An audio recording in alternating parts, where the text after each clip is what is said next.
friends, let's get cozy. You might have seen the trend on Instagram Reels or TikTok where it's a bunch of very pretty aesthetic video clips and the text over the top says my dopamine menu. I was so excited when I saw that this was becoming a trend and going viral because a dopamine menu is something that I have used for years that has genuinely changed my life. Like, I literally have it printed out and I look at it almost every day. But it's so much more than just a social media trend. So today I wanted to sit down and chat about it. So today we're gonna be chatting about what a dopamine menu is, how to make one that will help you fall in love with your life, and some practical tips for incorporating it into your day-to-day. If you're new here, my name is Megan. I do a lot of cozy hobby and lifestyle content on this channel. So if that's something that resonates with you, I would love if you click that subscribe button down below so we can stay friends. So let's start with the basics. What the heck is a dopamine menu, or as I like to affectionately call it, a dopamenu? Essentially, a dopamenu is just a list of intentional activities that give your brain healthy, sustainable dopamine so that you're not just relying on like junk food dopamine from things like scrolling and impulse shopping and binge eating. This is something that my therapist recommended to me a few years ago because I have ADHD, but I also think that we're all kind of dealing with a dopamine issue because of the rise of short form content and phone addiction. So I think that literally anybody could benefit from a dopamine menu. To go just an itty bit into the neuroscience of it, basically, we are all addicted to quick junk food dopamine. And that kind of dopamine is kind of like having a sugar rush. It gives you that like snappy moment of fulfillment, but then it fades and it just leaves you craving more and more and more. And what happens after a sugar rush? A sugar crash, or in our case, a dopamine crash. This is why you probably feel icky after scrolling on your phone for too long, when you feel like you can't stop because your brain is addicted to the dopamine you're getting when every new video comes up, but you start to feel not so great. Over time, this can lead to dopamine burnout where your brain becomes desensitized and you need more and more and more and more to feel good. So what a dopamine menu allows us to do is to focus on slow, sustainable dopamine instead. Slow dopamine comes from things like exercising, reading, doing creative hobbies, and it builds a long-term motivation and a sense of satisfaction and fulfillment instead of just the highs and lows. This handy little tool will train your brain to prioritize that slow dopamine, and over time we can actually rewire our brain. I feel like a lot of people talk about wishing they could go back to their pre-internet brain, and the good news is neuroplasticity is a thing, and if you work at it, you can. So what are these sections of a dopamine? You don't have to be quite as literal with it as I am, but I literally printed out a menu that I took from a restaurant menu template on Canva and turned into a dopamenu. And there are 5 categories on a dopamenu. So you've got starters, mains, sides, desserts, and specials. So your starters are things that are gonna give you a boost of dopamine when you need a kickstart, especially if you're dealing with any kind of like executive dysfunction, you need to just like get that jump start to get going. These are low effort activities that are easy to do, to get into, that will make you feel better, and then you can jump into something a little bit more complicated. I really like to use these to motivate me for a big task because I don't know about you, but I cannot go from like couch potato mode right into doing something big. I have to have some kind of like a bridging activity that helps me to feel more motivated. And by hacking your brain's chemicals, you can make motivation happen. So my starters on my dopamine menu are pinning on Pinterest, jumping around to a favorite song, making a snack, crossing something off of a list, snuggling with my husband or my kiddos, taking 5 deep breaths, spraying some perfume, or doing some skincare. You can think of these like small self-care moments. One example for me here is that I have built a nighttime routine that helps me feel better the next morning, but it is pretty involved. And sometimes when I'm laying in bed scrolling on my phone, it can be hard to motivate myself to get up and actually do all the steps in my night routine. And I've hacked this by making skincare the first thing that I do because it's the most enjoyable part.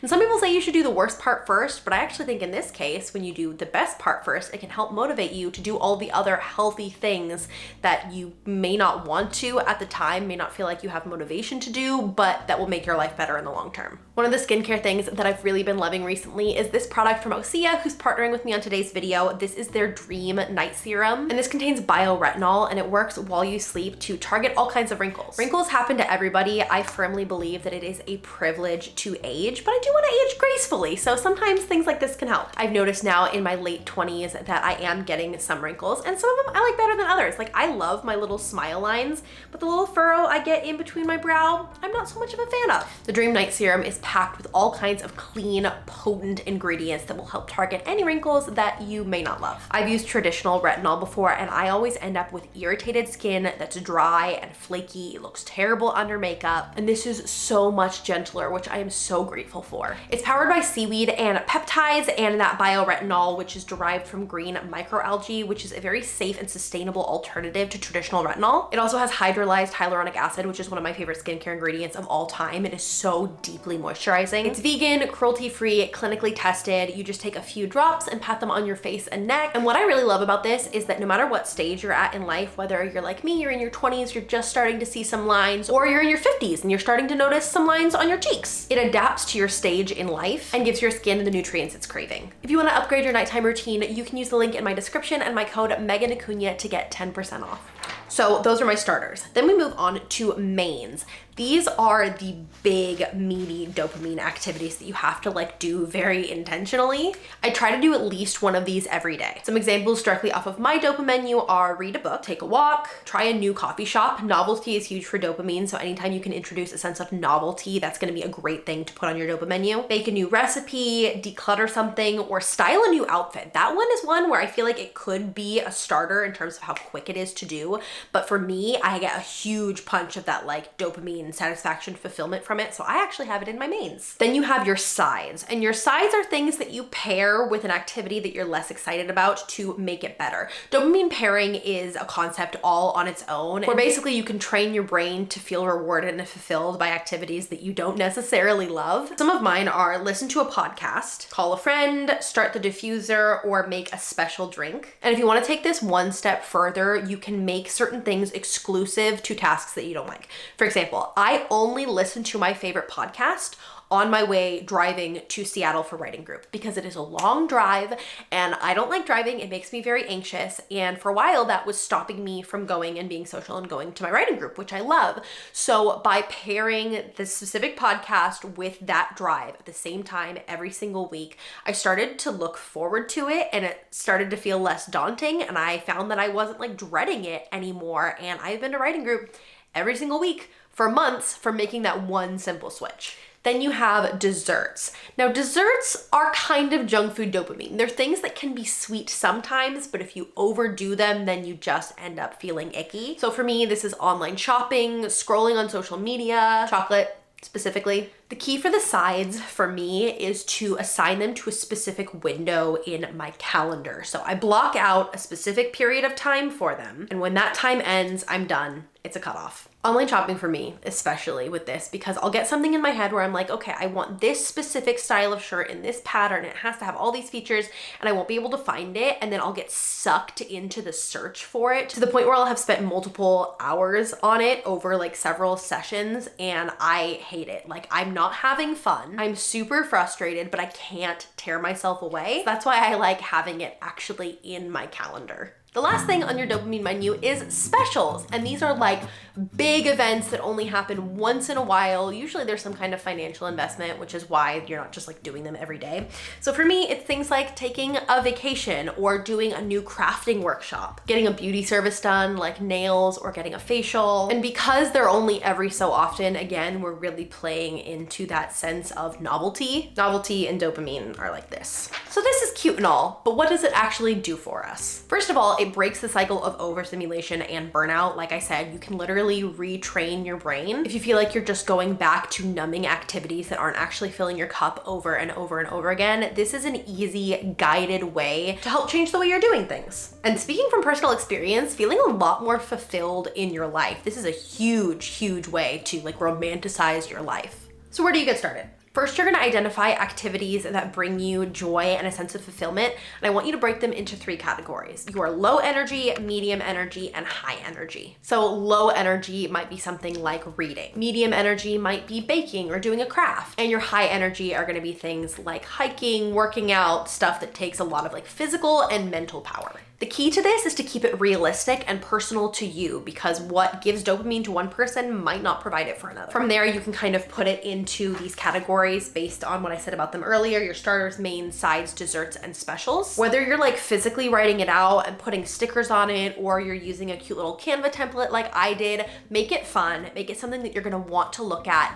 Print it out if you're doing it on your computer and put it somewhere you will see it every single day. Kind of the same concept as a vision board. It only works if you see it and use it. Some other quick tips I have for making this fulfilling is to choose a skill where you can make progress in some way, gain some form of mastery over something. That's just like the extra icing on the cake of fulfillment and that feeling of satisfaction. You can pair slower dopamine activities with things that you already enjoy, kind of like the concept of a side but reversed, so that it just makes it easy to do. Another really important thing to do is to realize when you're in like a dopamine deficit or your body is craving dopamine. The next time you've been scrolling on your phone for too long and you start to get that icky feeling, I want you to pay attention to what that feels like in your body and in your mind. Commit that to memory and then keep an eye out for when that feeling starts to creep in other areas of your life. I like to describe it as being like mentally itchy, where I'm like listless, I'm feeling unfulfilled, I'm not motivated, but I'm feeling antsy. That's how I know that my body needs dopamine, and I go straight to the dopamenu. Identifying that feeling is the key to making a dopamine menu actually work for you,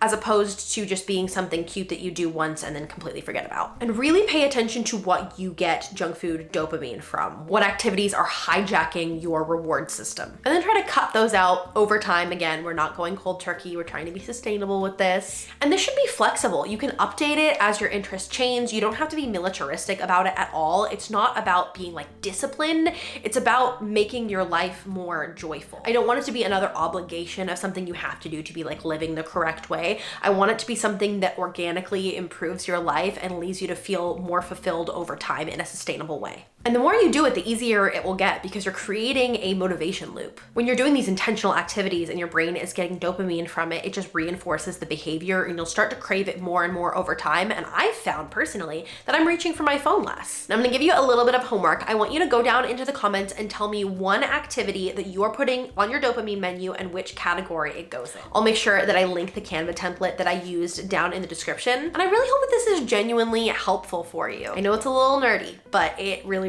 changed my life, so I had to share. Thank you guys so much for watching this video. If you want more cozy hobby and intentional living content, again, make sure you subscribe down below. I love you guys lots. Can't wait to see you in my next video. And until then, stay cozy. Bye.